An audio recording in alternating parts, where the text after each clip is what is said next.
In the last lesson, we talked about the many dimensions of human rights. And in this lesson, we're going to go back to the first dimension and dive in a little bit deeper. The first dimension of human rights are civil and political. This means that these rights have to do with our liberty. So if you remember from our first video, we talked about how the three dimensions of rights can be broken into the same sort of categories that we think about the French Revolution. If you think about these civil and political rights, and if you've seen some of the other videos that we've made here at Allversity about them, then you might know that civil and political rights are considered negative rights. And negative rights are hands-off rights. So this means that the organization or the country or whatever sort of group is involved has to keep their hands off of the people who are expressing these rights. We can break them into the political and the civil. So the civil rights have to do with your sort of, I guess you could say, your life and safety, have a little bit more to do with how you interact with society. And the political rights have to do with how you can exercise your, I guess, your political and legal sort of rights. And on the political side, we might maybe talk about things like the right to petition or the right to justice. So these are very practical things, like being able to go to a court and be seen equally and fairly. Maybe something like freedom of association could be considered here, or your freedom to assemble with whoever you feel fit to.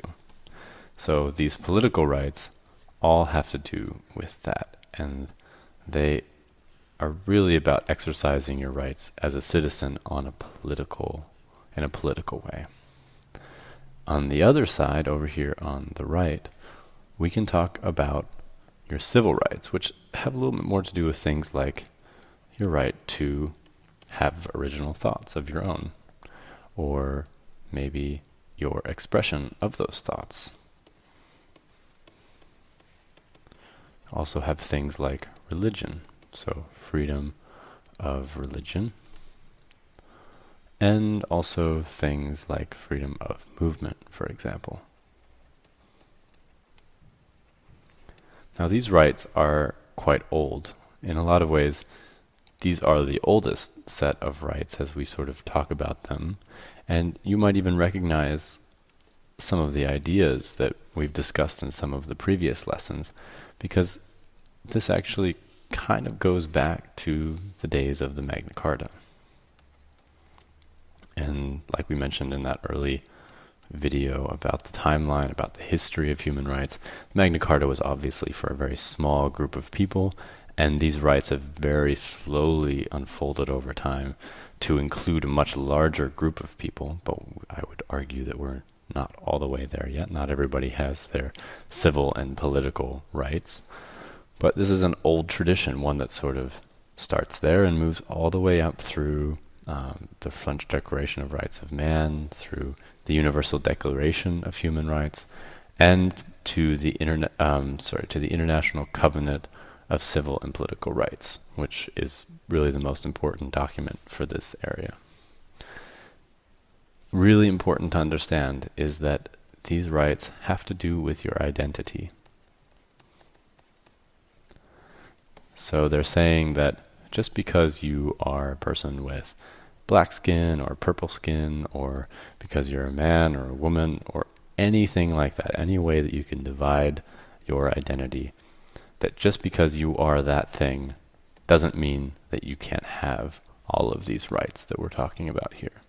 And that the obligation of the state and any organization working inside of it is to keep their hands off and allow you to express these rights. These rights are all about participation.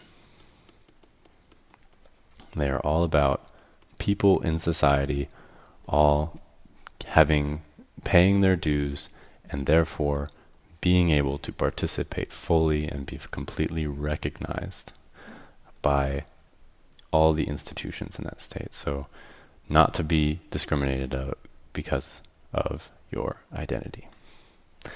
Really important to this entire discussion before we move is that you'll notice this political and civil sort of tone to the entire dimension has a lot to do with citizenship. It's a really important idea. Because you have these rights, it means that there is an obligation out there. And how this is now practiced at the moment is that these rights are generally enshrined as a part of your citizenship to a country, or usually just to a country. There's very few other sort of ways of dividing up society that we do this now. But as a citizen of maybe a country like Nigeria or maybe like Germany, you have rights, and that means that that country has obligations. And those obligations regard your political and civil rights, and that is how those are expressed. So if you're a person without a citizenship, well then you kind of in a way don't really have these rights, because there's not necessarily a clear organization to give you those rights. Which is why Article 15 in the Universal Declaration of Human Rights talks a little bit about, or talks directly about citizenship, and why citizenship is such an important thing in the modern world. Now, really quickly, we're going to move over to a real quick example of someone fighting for their rights in this area. And our civil rights hero for the day is Rosa Parks. Now, I know if you are an American, you've definitely heard of her before, but if you're not, you may have as well. Rosa Parks was a normal lady. I mean, she was a member of an activist community, but she was generally just a person who was working a 9-to-5 job, and it was in the time of the civil rights movement. This is a time in the United States when people of color like herself, people with dark skin, were becoming a strong political group that was sort of working and acting towards creating the rights that we're going to be talking about in this lesson. And you can see her here standing with another famous member of the civil rights community. I'm not sure if you recognize who that is, but that is Martin Luther King. And now you can see her sitting here with her nice little jumper, smiling next to this famous good-looking guy over here. And you can also see her down here getting arrested. Now, why would that be? How did that happen? Well, it was 1955, and she was heading home from work one day, and the buses in the city that she was living in Montgomery, Alabama, were done in such a way, they were administered in such a way that people of color, so people with black skin like her, were required to get up when white people wanted to sit in those seats. And this is because America had a very strange idea that white people were more valuable, or white people had the right to sit in the seats and black people did not. Well, this is all very arbitrary, but in this case, she decided on one day in 1955 that she was not going to do that. She would not get up. The bus driver called in the police, and she was arrested. Now, this is a moment when something really interesting happens, something that we talk about once in a while in this intersection of civil rights and law. So we talked about law in the very first lesson, and here you have this moment when this very nice looking lady here is arrested by maybe this police officer, I'm not sure. And she asked the question, Rosa here, she asked the question, why do you always push us around? And the officer, some guy like this here, responds, I don't know, but it is the law and you are under arrest. And here you see a very strange tension then. In there's this space between law and human rights. In this moment in which we have to ask ourselves, is the law respecting human rights? Is the law being fair? Well, in this case, most people would agree that it was not. And really what Rosa was fighting in this moment was not necessarily for her seat. That was a big part of it, obviously. But really more than that, she was fighting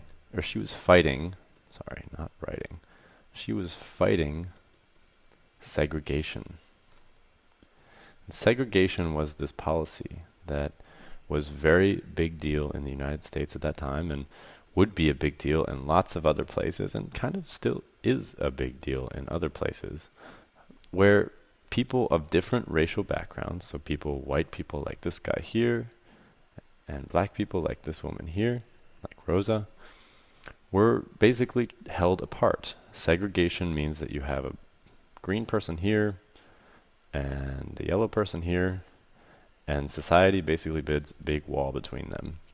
And this means things like the green people drinking from water fountains that are different from the ones the yellow people do. And in buses, it means that there is a green people section and the yellow people section. And that is really a sort of an idea that belongs to history at this point. But at this time, that was not the case. And that's what she was fighting. And really, it's more than just about being separate, but it's about equality. It's about being seen as being the same people, no matter what color you are. Yellow, blue, green, black, white, doesn't matter. And this whole concept here, going back to civil rights, when you go back, it has a lot to do with identity. If you think about it, this segregation is based on your identity. So it's based on what you look like, maybe what gender you are. Lots of other things can be determined, sort of picked out as an individual trait that you have that makes you different from someone else, and then in some way worth segregating, taking away certain rights or making you somehow different from others. And the civil rights movement, or civil rights movements around the world are all about killing the segregation. Not the fighting of the segregation, actually. We should just cross out the segregation. How will we do that? There we go. No more segregation. All right, so that was your lesson on civil rights and political rights. We're going to move from this into the second dimension in the next